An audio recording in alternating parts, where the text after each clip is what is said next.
I'm interested behind the scenes look into the making. Is this already out? Because, oh, hi, Autumn. Um, so there is going to be a documentary about the making of this game. I didn't think it was out yet. Like, we're not going to watch, if it's on here, we're not going to watch the whole thing, but I just want to see if it's here. Oh, okay. So this is where the lost levels are. Watch the trailer for Grounded. Okay. Behind the scenes content reveals critical story moments. Complete the game before unlocking. I have beaten this game. I am very familiar with this game. Okay. Play early versions of levels that were cut during the original development of The Last of Us Part 2. These levels are presented in unfinished pre-alpha state and have optional developer commentary. Okay. I heard there's developer commentary, which is super cool. Yeah, I'm excited to see what they say about it. Play early versions of levels that were cut during the original development. These levels are presented in unfinished pre-alpha state and have optional developer commentary. These levels contain spoilers, and we strongly recommend that you play the original game before playing them. So there might be a way for me to like transfer my save file from the PS4 run onto this so that it doesn't ask me all these questions, but whatever. All right, so Ellie nervously attends a party in Jackson. Oh, Jetpack's home. So yeah, should we? Why not? We'll do the introduction video. We'll have the commentary on. I just want to see what this is about.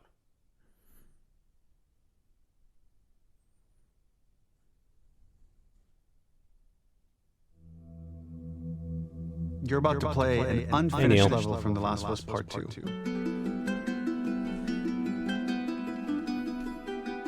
The reason we added this section is there are a few sequences, and we picked the 3 of the best ones, that we cut from the game. You know, often we build a game that's much bigger than what ends up being the final product. Is there an echo? They were months away from being finished, but we wanted to give you an insight of what it's like when we built the game, because often we have this whole thing constructed and it doesn't have final art or audio or dialogue.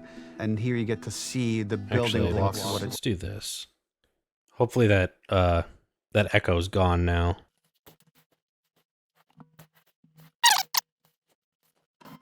thing is final. And ultimately, while we were very excited by this sequence, it's hopefully the audio should be back. Sorry about that.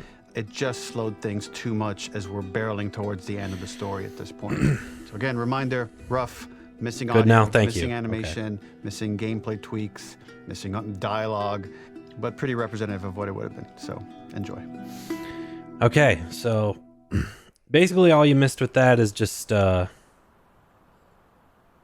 like he was setting up what part of the game this would have been in,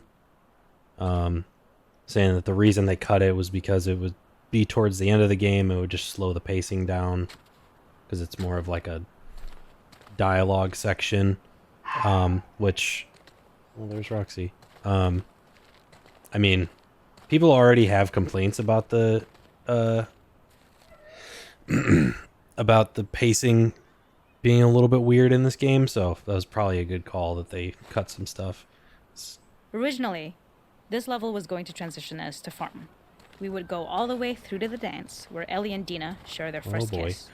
Then we would play through farm, and when Ellie plays the guitar at night, she would remember the Seth incident. So, the opening for this was a little tricky. We needed it to match at least a little what you might expect emotionally coming from prior beats, because we were already purposefully disorienting you in time and space. Remember, you just came from this huge fight. To jump straight into it would have been a little too jarring.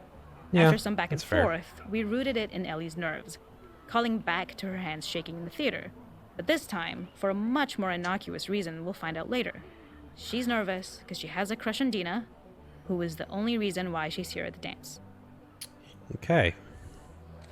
Something we really wanted to do was highlight the way their lives had turned upside down since she went down this path. We had this idea of recontextualizing all of our usual gameplay mechanics that were designed for really violent ends. The workbench, door bashes, throwable weapons, and even the infected, which is my personal favorite. Peppered throughout the level are moments of levity or shared history, all the while seeing how happy and mundane they all were before her huge revenge odyssey. Okay. So... Oh, this is neat. Like, I know it's, like, pre-alpha, so it's not a finished section, but it looks, like, really good, actually. There's a few places where it's a little bit, like, you can kind of tell it's not fully put together, but I think overall this looks great. It is not a festival without one of these throwing games. This one, of course, uses our throwable system where you're often chucking explosive things or stunning things, but for a more wholesome purpose, although some people take this game really seriously. A fun aspect of this is if you did well, you could win a toy here. Ellie would place it in her pocket. If you had done this, you'd find the toy with JJ, the baby, later back at the farm. When we cut this, the toy made it through anyway because it was so cute. It is the same one you see on the tractor at the farm. Ollie the elephant. Oh, I remember Ollie. Ooh, do we get to play? I think we do. Yes. Okay. So, you gotta knock out the bottom, right? Actually, probably knock out this side and then they all topple. Let's go. Do I get a prize? Hey. Hey, you. I can't throw it at him. I was gonna throw the ball at him. So I can only... Okay. Where's my prize, dude? Hello? Excuse me? Okay, maybe not.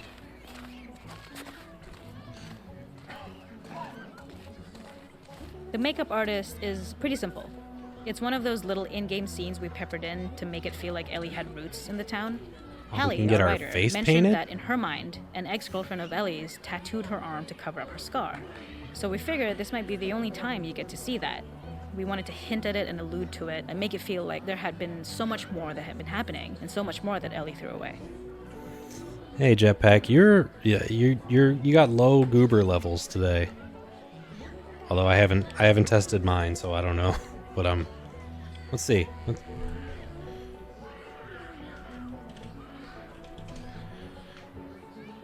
What? Oh wait.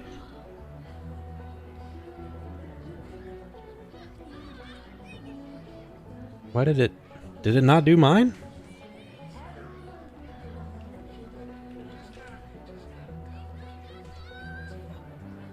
%. Okay, that's bogus. All right, let's get our face painted. Oh, so this is Kat. This is Ellie's ex-girlfriend. That's a little awkward. Let's go. I'm the gooberist. Oh, it's not actually. Dang it. I thought it would actually paint my face. Okay, you know, that's fine. It's not a finished level. I get it. This is one of my favorite sections because I think that it achieves both the slice of life aspect of Jackson while also being a stark reminder of how dark the world that they live in really, really is. To attract attention and curiosity, one of the kids was supposed to make this adorable, messed up little clicker impression, and the others would giggle. We tried a version where if you got close enough, the kid might try to follow you a little before turning back. My comments. Since clickers are blind and move by echolocation, for this game of messed up tag, Ellie must close her eyes and listen for when the children give themselves away. The thought was that these kids are in relative safety. They still grow up with the dangers of clickers and runners, and all those lessons would embed themselves in the games that they play. When the festival got cut, they tried to preserve this moment and move it to the front of the game where the snowball fight is, as a tutorial. However, being in the headspace of a clicker doesn't really teach you how to deal with them. Eventually, it evolved, and they instead made the snowball fight, which was, I think, way more effective. I do enjoy the snowball fight section at the beginning. That not only does Ellie know this game, the nail color you picked looks very cute. There's a familiarity with the kids that's really nice to see, especially because it's such a difference from the Ellie we see later, who has a sort of hollow normalcy that she's trying to get with JJ, but kind of fails. Okay. It's kind of a morbid game for the kids to be playing, don't you think? It's like they're pretending to be a clicker, which actually all these kids are the same model. Do I like? Oh, yeah. Hey, what's your language, kid? I mean, we play cops and robbers. Yeah, I guess so. So we're the clicker now. Dude, they should have kept this in the game. This is sick. I'm using my listening mode. Oh no. Dang it. This is so cool. Yeah, that's... I'm a little bit bummed that they didn't keep this in. Like, I get why, you know, what she said, like, you don't really get the feel of fighting a clicker if you are one, but I do like that. That's like... That was a fun little thing that they threw in. Alright, so I already checked that one, I think. Okay. Let's see what... We use our workbench a lot to make a lot of things that kill and maim and hurt people. Here, we had the silly idea of using the same feel, harkening back to the same animations, using the exact same UI to instead fix a drink. Like the workbench, you could pick your base, and then you could add something to it. And at the time, we had some different reactions from Ellie based on how strong you chose to make Interesting. the drink. Something we wanted to prototype, though, before it got cut, was picking up some ingredients around to add, like a lime or maybe a bottle of someone's favorite whiskey or salt, like you were earning upgrades. We also toyed with having Ellie carry around the drink you made and occasionally sip it, psyching herself up to go talk to Dina inside because she's nervous. Do you need that liquid It got courage? too noodly, though, because she would need to keep placing it somewhere before she did anything, so it would have ended up more trouble than it was worth. Alright, let's make a drink. Ooh, do we want... How crazy are we trying to get today, chat? Do we want bourbon? Do we want a beer? Or do we want to go all out and do tequila?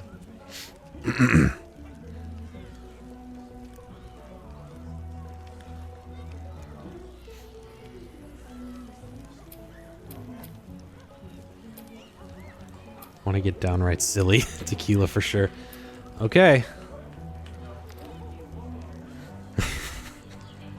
Now I'm just imagining I'm just imagining Ellie walking up to Dina after her liquid courage, be like, "Hey, Dina, do you want a dad's?" Oh, I'm gonna cut this kid in line, and I'm gonna do the rated E for everyone. Oh, it's the, Oh, come on. That's how our first date was. Don't tell people that. I was a respectable gentleman. Romantique. Oh, there's... what's her name? Marie? Hey there, Dino.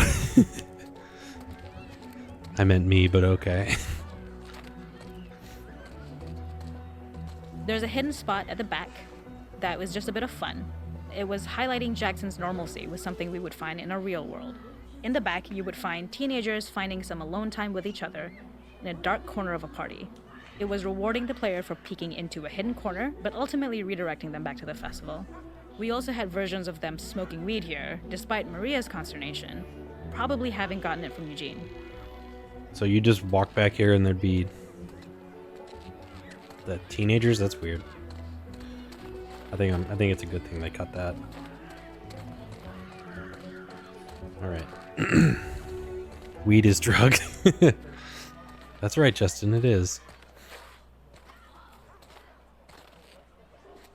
Hi, Maria. Tommy!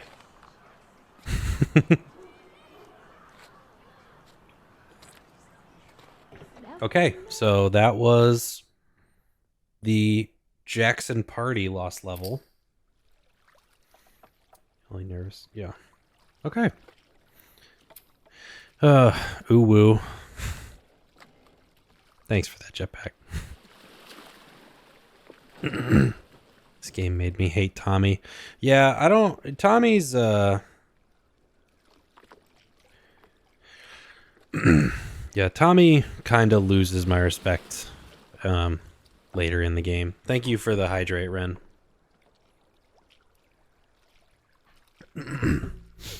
Alright. Ooh. Ellie is swept into the Seattle sewer system. Let's see what this is about. I wonder if there's going to be combat in any of these sections, or if it's just going to be like a story bit.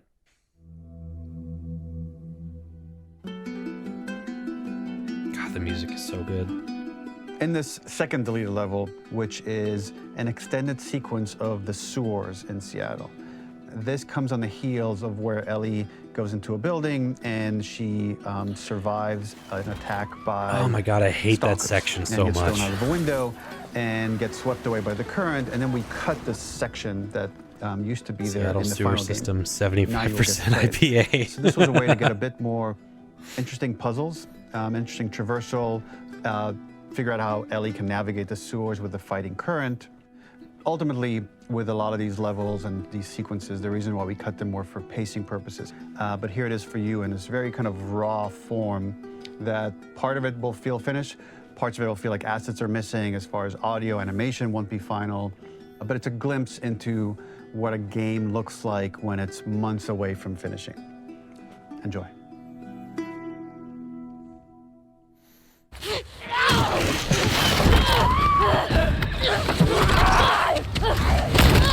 Oh, there is. Well, this isn't really combat, but.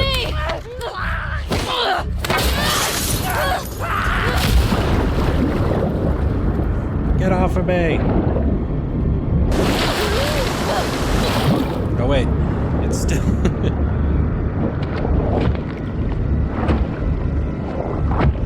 Die, clicker! That's a stalker, actually.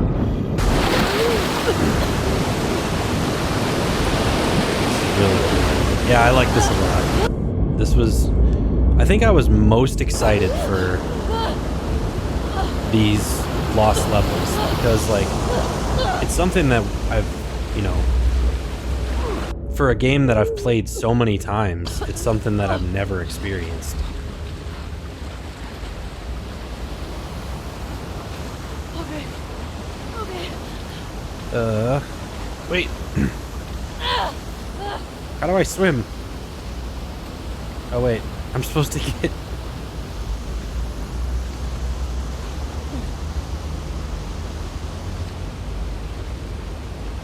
Fuck Seattle. Yep. Okay. Where the hell am I? The ladder acts as an immediate goal for the player, there's 16 but being able to climb out in is this not section? going to be so easy. To keep levels interesting and engaging, we alternate between positive and negative values the player experiences. Here, it's a positive to have found a ladder, but then a negative to discover it's not the solution. But then another positive to identify the next short-term goal of the doorway. By alternating between these opposing values, we give players what they expect, but not how they expect it. Okay. So... Oh, so we can't get up that way. Probably should have listened to the commentary that he just gave. Alright. So this is neat. This is actually kind of like a puzzle. What can I do with... Can I get over there?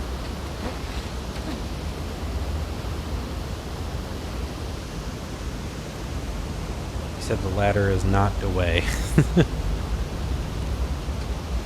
I've watched some of the roguelike mode. You're going to love it. Yeah, I'm excited to get into that. Well, gotta dip out. I'll come back later if you're still playing. All right, Justin. Thanks for coming in, man. Do you know the way? Ow. Swim, Ellie, swim.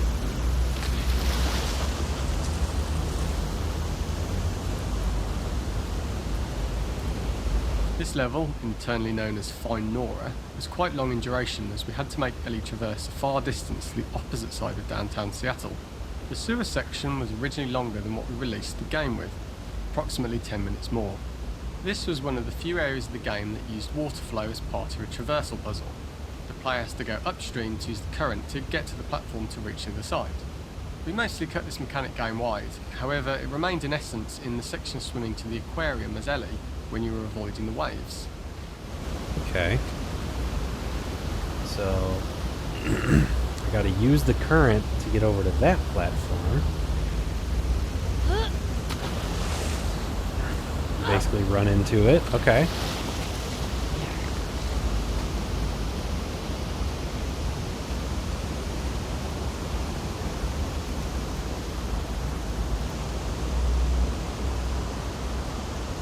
When players reach the doorway and enter into the room, they are faced with a dead end. The real reason for this dead end room is that on the reversal, when exiting back out of the doorway, players are faced with the route onwards. A pipe that they'd not been able to see when they were swept past it on the way in, and something that was hidden from view when on the side platforms. The intention here being that the only option is to go off the standard path in order to search for a way out. Okay. So we're gonna find a dead end in here. Get some supplies though.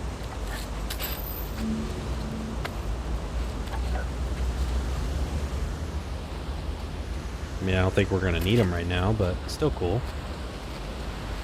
Alright. Jump! Get me the hell out of here. Daddy, chill. Throughout the rest of the level, we also use light to indicate to the player Jeez, that they were heading Nightbot. in the right direction. At each turn, however, we block the direct route forward. Players would know that they just have to keep finding alternative paths, promoting those feelings of being desperate and trapped. I do feel desperate and trapped in this section. We slowly introduce the player Thanks, to Jetpack. consider climbing into smaller pipes and crouching in these tight spaces. This is to slowly build up to, and encourage, the player to climb into such a small pipe that they'd have to be crawling on their stomach, which is something that the player previously may not have recognised as a playable space, let alone the desired route they need to take.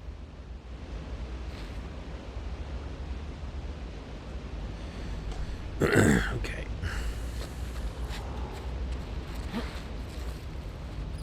Up and out. Just keep going up and out. We added a tiny space just to reward the player's exploration with a pickup item, and we made sure it was something that made sense that you'd find in this area. A canister and all the garbage that had been washed into the sewers from the surface. We loved the idea of making Ellie prone through a tiny dirty pipe in order to get out, as it was a great opportunity to use our prone mechanic. A unique camera setup was created to support crawling in these pipes, as the standard prone camera is much higher above the player. We also created custom collision in order for Ellie to manoeuvre in these tight spaces easily. Initially, the oblong collision capsule around her character caused issues crawling around corners. We put extra effort into the custom corner collision, so the movement experience is as smooth as the main game. Oh, I don't like that. You don't like the sewer crawl? Fuck. Okay. Don't lose your shit, Ellie. Well, this is fun. Just crawling through sewage. See, these are the experiences that I I was looking forward to. In order for the player to feel cramped, claustrophobic and desperate, we'd been enforcing the traversal mechanics that allow for a tight environment which promote these feelings. We introduced the use of the squeeze through so that we can keep the player feeling enclosed and tight, but without repeating the same geometry. Here we change from low ceilings with wider walls to high ceilings and tight walls to change up the spatial pacing and keep the level from repeating itself. Alright. So, can I go? I probably can't go that way. It's too steep. I gotta crawl again.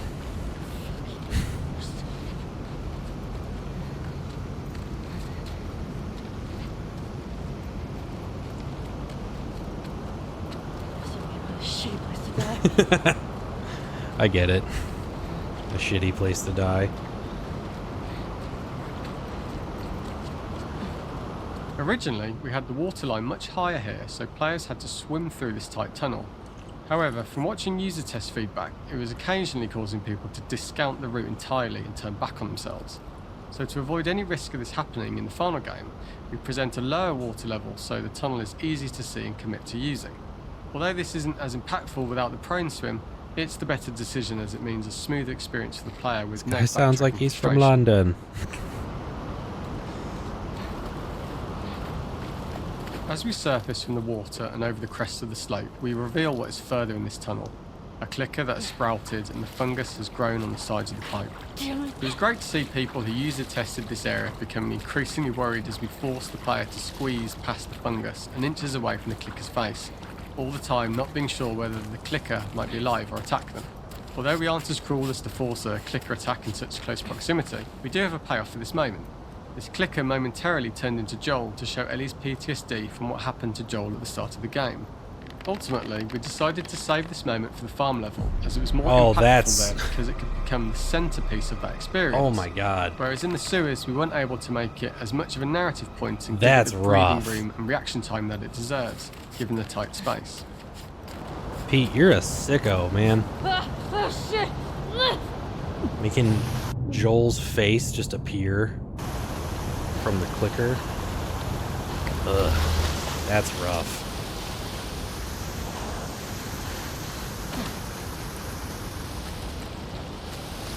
For the final section, we eventually opened you out into a wider area as you traverse through such tight spaces leading up to this.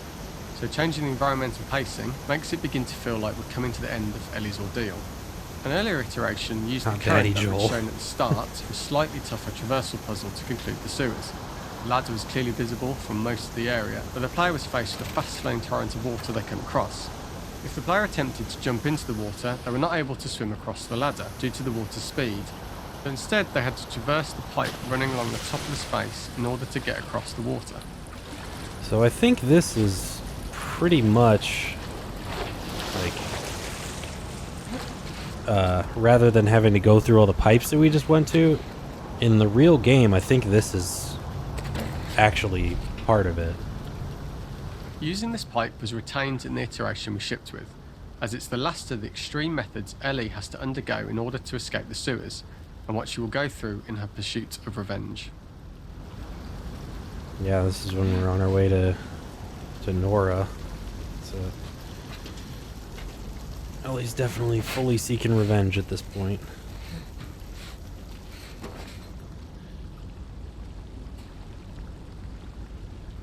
Can I... Oh yeah, I think I have to just jump down. I just want to talk to her. I don't think that's the case. The last ladder climb is quite lengthy, and although we could have trimmed it down to a shorter climb, we liked how this last segment of the journey built anticipation for whether there was success at the top or not after all you've been through. Ultimately, the ladder exits out into the subway station, which is how it connects in the final game. Ellie then has to find her way to the hospital from here, crossing paths with the scars for the first time. Another section I kind of hate in this game. For how much I love this game and this series, there are some parts of it that I just absolutely dread. And Ellie Day 2 is definitely up there. Because it's the part that we just went through in the sewers, most of that is new. But like, oh, did I miss? I think I missed one of the commentaries. Whatever. The hunt. Ellie follows a trail of blood to an abandoned general store. Ooh. Okay. My favorite part is the backpack. Are you wearing my backpack?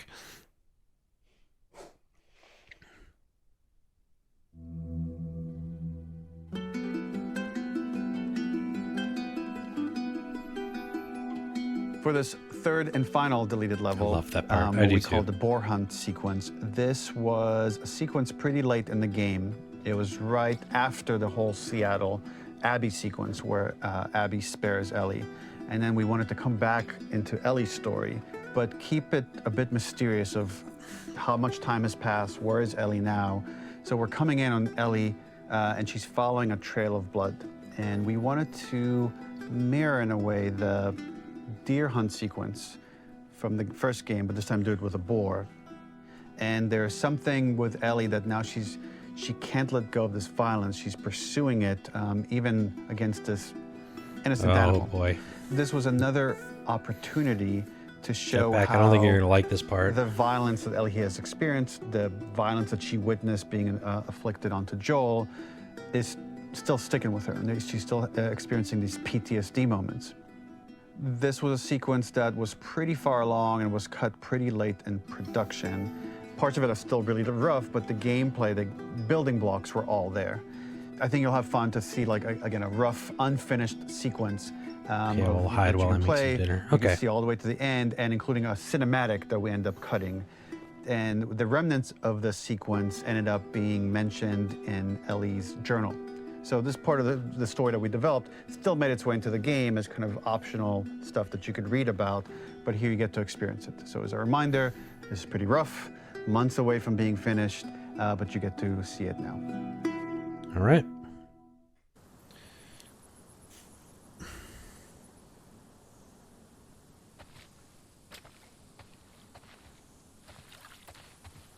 Where are you? So the boar hunt was one of the hardest levels for me to work on.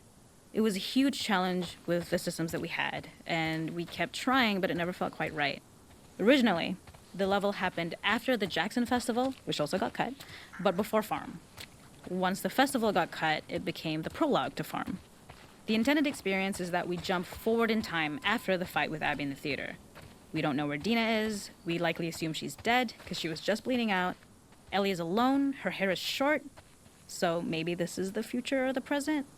And she's hunting. Hunting who? Abby still? Yeah, I do think that this part probably, I mean, so for those of you who don't know, or you haven't seen the whole game, near the end of the game, the pacing does slow down quite a bit.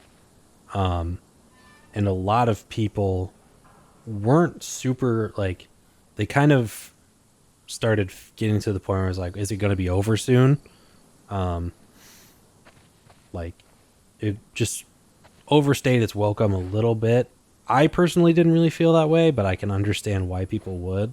I think if they had added this section in to an already pretty long, like, ending, I think that would have probably turned some more people off. Hey, Monkey Tamer. Welcome in. In early iterations of the fight, it was more arena-like. The player slowly whittles down the boar's health. Ellie gets more visceral and more vicious. We get a little worried about her. As the boar gets weaker, more panicked, more feral, and we start feeling sympathetic to the boar, was the hope. Oh, so it was like a boss fight. In all of these iterations, especially of these wider areas, it required custom AI and scripting to make sure it continued to feel organic as an animal, but we really needed it to do specific stuff. It needed to be able to close distances really, really quickly. It needed to charge to attack, but we wanted the feeling of hunting, so we needed to track it down from afar. And we also needed to discourage the player from attacking the boar when it's that close, or it would kind of turn into this melee kerfuffle. How do we do this in our world while keeping the boar believable? Okay. We must have gone through 5 or 6 iterations of the boar fight and all, and every single time it changed pretty drastically. We split it into clear phases, where one was like all long range. We tried another where you're getting close and you get to jump on it quite literally. You're jumping off of a rock to attack it. And then finally, we tried a bunch where you almost sort of go around a bunch of trailers and try and wrestle it. We uncovered after some time that taking down a boar over several phases felt very laborious and a little dramatic. It was comically long. It felt too boss-like, a little too gamey.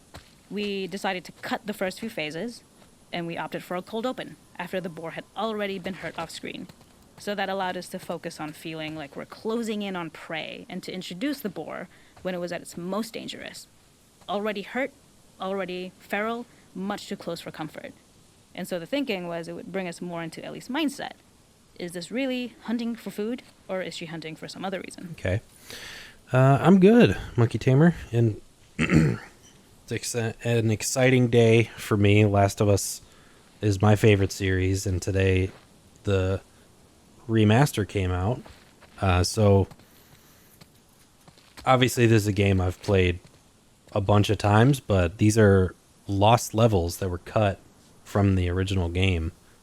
So this was probably what I was most excited for, because it's learning something new about this game that I've played a bunch of times. The gas station was built to highlight the bore's destructiveness. Since it's cramped, the bore feels larger. We also feel trapped with it, though perhaps it's trapped with us. When it charges, it gets to us quickly, so we must be on our toes. This made it more aligned with Ellie's sort of hunting for trouble mindset. I'm a little bit Listening became more nervous important, to go as in well here. as moving around slowly so it didn't hear you. Could you spot it before it saw or heard you? And could you get a shot off quickly enough so you could dodge out of the way? Or is the shot worth the cost after? It feels like a gamble. By the end of the fight, everything would likely be in shambles, the bore would burst through the back, and Ellie would follow it and finally enact revenge. Okay. So are we going to actually get into this boar fight here? Whoop. That was loud.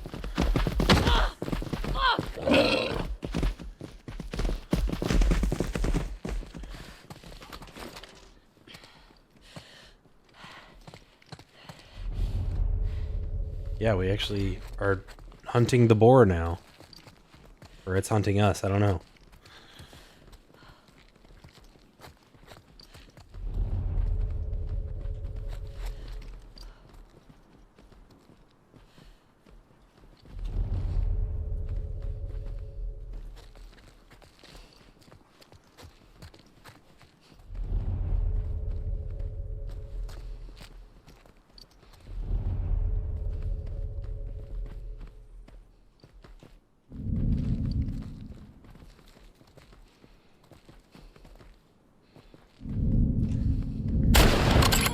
Got you.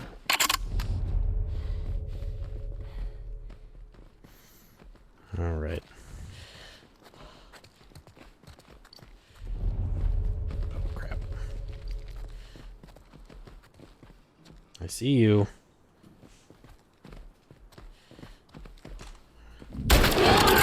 Gotcha. It's over. Nowhere to run.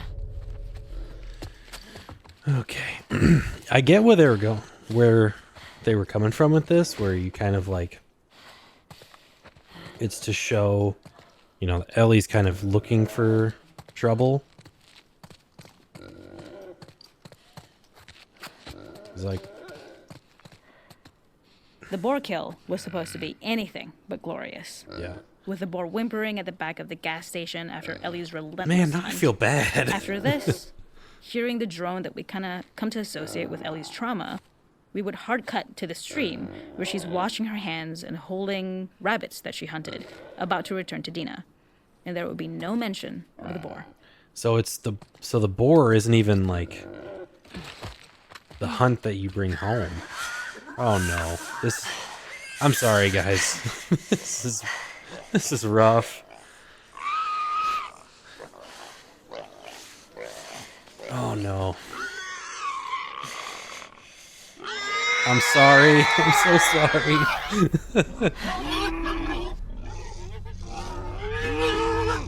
Yeah. Oh my god, I'm glad they cut this. Oh, now she's seeing flashbacks of Joel.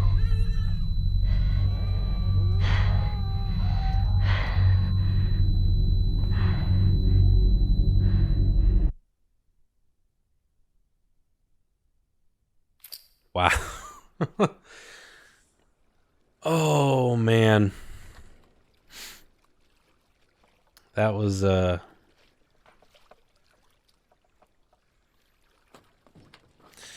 rough. I'm a little bit I'm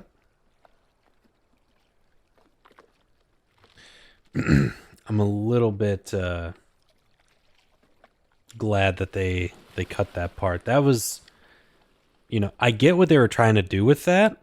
I didn't like that. I didn't like that either. I get what they were trying to do. That was going to be like right after the fight with Abby, where you like boo